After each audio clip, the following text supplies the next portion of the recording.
पर खेड़े आके नाल।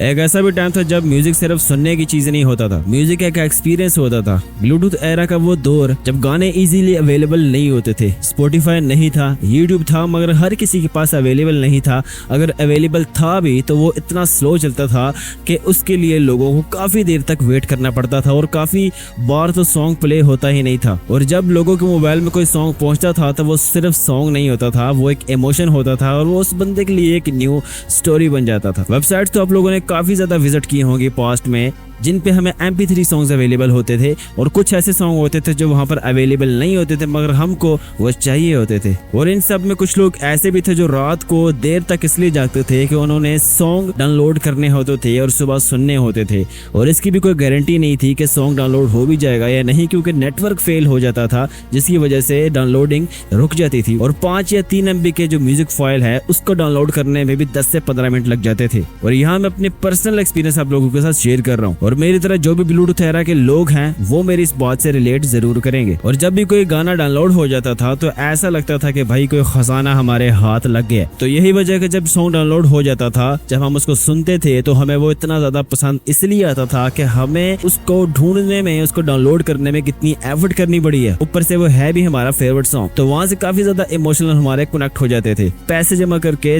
200 की मुझे भी याद है, मैं हैंड फ्री लेकर आया करता था और मैं अकेला बैठकर सारे सॉन्ग्स को सुना करता था। सो ये सब तो किस्से कहानी है, पर इस ब्लूटूथ एरा को जिन लोगों ने फेमस बनाया है वो है इस एरा के सिंगर और रैपर। तो आज के हम इस वीडियो में ब्लूटूथ एरा को डिस्कस करने वाले हैं क्योंकि ये एरा जो है काफी स्पेशल था और क्योंकि इसके बारे में आज भी डिस्कस किया जाता है। हनी पाजी को क्यों ब्लूटूथ एरा का किंग बुलाया जाता है, और काफी इंटरेस्टिंग वीडियो है। 90s के लोग हैं वो रिलेट कर सकेंगे इस वीडियो से, और जो 90s के बाद आए हैं उन लोगों को कुछ नया सीखने को मिल जाएगा। बने रहो वीडियो के अंदर, लेट्स गो।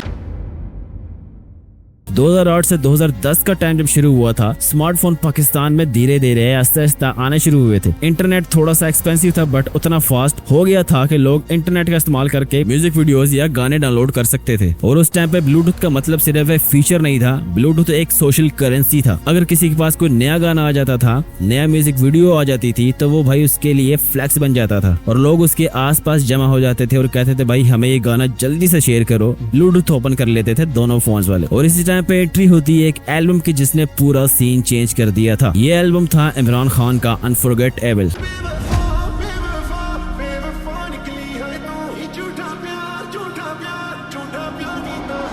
और ये एल्बम सिर्फ एक हिट एल्बम नहीं था, ये एल्बम एक मोमेंट था। बेवफा और एम्पलीफायर जैसे गाने अगर किसी के फोन में या किसी के कार में बजते हुए सुनाई देते थे तो भाई वो बंदा जरूर फ्लैक्स मार रहा होता था, क्योंकि इन सॉन्ग्स की वाइब ही फ्लैक्स वाली है। इस एल्बम ने अर्बन पंजाबी म्यूजिक को रीडिफाइन किया था, पाकिस्तान में नया साउंड इंट्रोड्यूस करवाया था। बट ये एल्बम लोगों तक स्प्रेड ही ना होता अगर ब्लूटूथ एग्जिस्ट ना करता। अगर किसी तरीके से ये डाटा निकाला जाए कि इस एल्बम को कितनी दफा शेयर किया गया है ब्लूटूथ में, तो भाई मिलियंस में जा सकता है। और इस एल्बम ने सिर्फ ब्लूटूथ एरा की शुरुआत नहीं की थी बल्कि लोगों को देसी म्यूजिक की तरफ डाइवर्ट किया था। अब लोग सिर्फ जस्टिन बीबर को नहीं सुन रहे थे, उनके पास अपने भी क्रिएटिव सिंगर्स मौजूद थे। तो मैं अपनी बात बताऊं तो मैं इमरान खान को इंडियन समझता था, बट जब मुझे पता लगा कि पाकिस्तानी है तो मैं काफी शौक हुआ। और अभी तक मेरे कुछ दोस्त हैं जिनको नहीं पता था कि इमरान खान पाकिस्तानी है, उनको मैंने बताया और वो भी रियली शौक हुए। इस टाइम पे पंजाबी और देसी म्यूजिक आहिस्ता आहिस्ता आगे बढ़ रहा था। लोग सुन रहे थे बोहेमिया पाजी को, अमरिंदर गिल को, गिप्पी गरेवाल भाई का जो म्यूजिक है उसको। इवन इसी राउंड दिलजीत भाई ने भी अपना एल्बम ड्रॉप किया था जिसको हनी पाजी ने प्रोड्यूस किया था, and that album also did really well.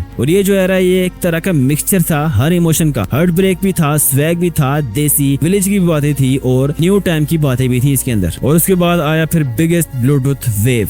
अगर ब्लूटूथ एरा के कोई आर्टिस्ट फेस बन सकता है तो वो है सिर्फ हनी सिंह।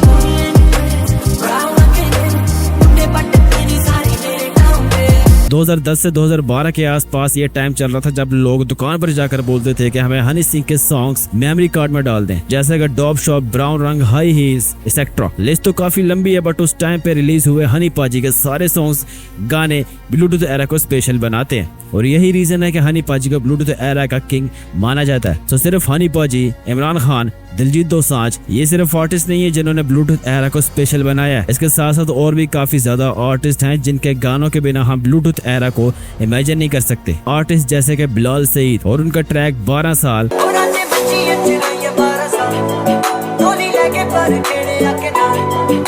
भाई ये गाना मैं मान ही नहीं सकता कि ब्लूटूथ एरा का कोई भी लड़का हो जिसने ये गाना ना सुना हो। इसके साथ साथ आर्टिस्ट जैसा कि अल्फाज, AK, शहरीमान, जहजीबी, गरे संधू और बादशाह ये भी उन आर्टिस्ट में से हैं जिनके गाने हमने उस एरा में सुने हैं। और भी काफी सारे आर्टिस्ट हैं और सारे आर्टिस्ट को मेंशन करना अब थोड़ा मुश्किल हो सकता है, वीडियो बहुत ज्यादा लंबी चली जाएगी। हर आर्टिस्ट का अपना वाइब था, पर कॉमन चीज एक थी कि सब गाने ब्लूटूथ पे सर्कुलेट होते थे। कोई एल्गोरिदम नहीं था, कोई पेड प्रमोशन नहीं थी, इंस्टाग्राम रील्स भी नहीं थे, बस प्योर टैलेंट था और लोगों का सपोर्ट। ब्लूटूथ एरा स्पेशल इसलिए नहीं था क्योंकि टेक्नोलॉजी लिमिटेड थी, ब्लूटूथ एरा स्पेशल इसलिए था क्योंकि फील अनलिमिटेड थी। गाने सिर्फ बैकग्राउंड नॉइस नहीं थे, वो लाइफ के मोमेंट के साथ जुड़े हुए थे। स्कूल का लास्ट बेंच, कॉलेज के कॉरिडोर, बस में बैठकर, दोस्तों के बीच बैठकर हम एक ही बात डिस्कस करते थे कि भाई तेरे पास कोई नया सॉन्ग है तो मुझे सेंड करो ब्लूटूथ पे। और आप में से कई लोग होंगे जो GTA गेम प्ले करके भी हनी पाची, बिलाल सेरिया, इमरान खान का सॉन्ग प्ले करते थे बैकग्राउंड में, तो वो चीजें हम भूल नहीं सकते हैं। आज के टाइम पे ये सब कुछ फास्ट हो चुका है, इंटरनेट फास्ट हो चुका है, म्यूजिक टेस्ट लोगों का बदल चुका है, म्यूजिक भी फास्ट हो चुका है, पर शायद कनेक्शन थोड़ा स्लो हो चुका है। ब्लूटूथ एरा तो वापस नहीं आएगा, बट उस एरा के गानों को अगर हम आज भी सुने तो ऐसा लगता है कि हम वहीं पर पहुंच गए हैं। और उस टाइम के गाने हमें ये बताते हैं कि म्यूजिक सिर्फ सुनने के लिए नहीं होता है, म्यूजिक फील करने के लिए होता है। तुम में से कितने लोग हैं जिन्होंने ब्लूटूथ एरा को जिया है? अगर तुम ब्लूटूथ एरा से हो तो कमेंट में लाजमी बताना और अपना कोई भी एक्सपीरियंस शेयर करना,